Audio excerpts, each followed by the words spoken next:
குருவே துறை. வருகை தத்திருக்கும் அனைத்தும் அன்பு ஆத்மா சகோதர சகோதரிக்கு அன்பான ஆத்மா நமஸ்காரங்கள். அடுத்து பார்கவிக்கு சந்திச்ச ஒரு நிகழ்வு இது.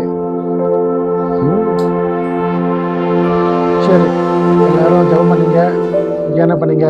மனசு எப்படி இருக்கு எல்லாத்துக்கும்? நல்லா இருந்துச்சா? மனம் சந்தோஷமா இருக்கா? மனம் அமைதியா இருந்துச்சா? அதுதான் முக்கியம். மனம் அமைதி பெறுதா? பேசுற நல்லா விளங்கிங்க. நம்ம தியானத்துக்கு எதுக்கு வரோம், ஜபத்துக்கு எது பண்றோம் கேட்டால் மன அமைதிக்கு. மன சந்தோஷம் இருந்தால் என்ன அர்த்தம்? ஏதோ நம்ம விரும்பின பொருள் கிடைக்கிறப்போ ஒரு சந்தோஷம் கிடைக்கும். ஆமா தானே?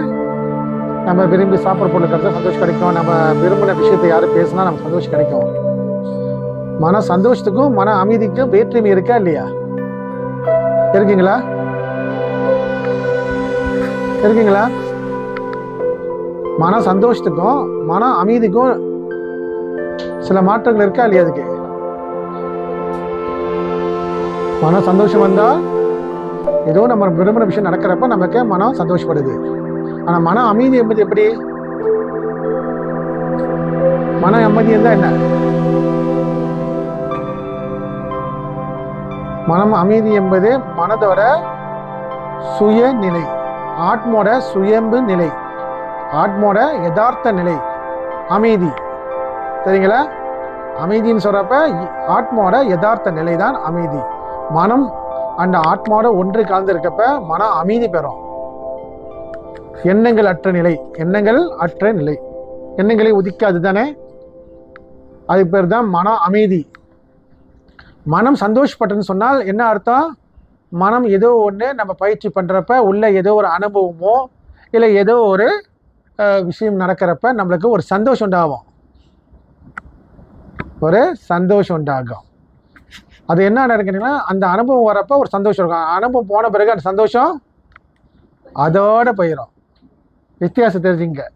ரொம்ப பேர் சொல்லுவாங்க, நான் தியானம் பண்ணேன், சந்தோஷமா இருக்கேன், நான் இருக்கேன். சந்தோஷம் என்பது வந்து போவது, மன அமைதி என்பது நிலைத்து இருப்பது. அந்த மன அமைதிக்கு பேர் தான் ஆனந்தம் என்பது ஒரு பேர்.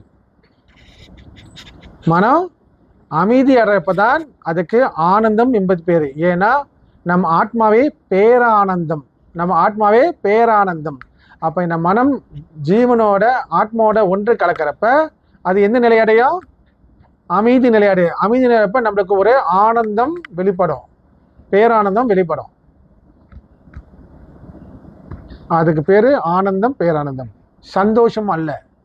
சந்தோஷம் என்பது இப்ப நான் பிடிச்ச மாதிரி ஒருத்தர் பேசினா எனக்கு சந்தோஷப்படுறேன், எனக்கு பிடிச்ச மாதிரி ஒருத்தர் பேசாட்டி எனக்கு அவர் மேல ஒரு வெறுப்பு உண்டாகும். சந்தோஷம் வரப்ப வெறுப்பு உண்டாகும், வெறுப்பு வரப்ப சந்தோஷம் வரும். இப்படி மாத்தி மாத்தி வந்துகிட்டு இருக்கோம். ஆனா மன அமைதிக்காக தான். அப்ப தியானத்தோட முழு நோக்கமே, தியானத்த முழு நோக்கமே என்னது? மனம் அமைதி பெறுவது, மனம் சாந்தி பெறுவது தான் தியானத்தோட அடிப்படை நோக்கமே.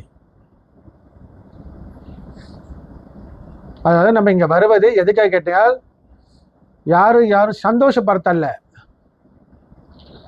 அனைவரும் தனக்குள்ள இருக்கிற சுயநிலையை, சுயநிலை அமைதி சாந்தி, ஆத்மாவோட சுயநிலை ஆத்மா சாந்தி, அதான் ஆத்மா சாந்தின்னு சொல்லுவோம். நம்ம ஒருத்தர் இறந்தவங்க கூட என்ன சொல்றோம், நம்ம அவங்க ஆத்மா சாந்தி அடையிட்டோம். ஏன்னா அந்த சாந்தி கிடைக்காத பட்சத்தினால்தான் நாம் இந்த உலகத்துல அவஸ்தைப்பட்டு இருக்கோம்.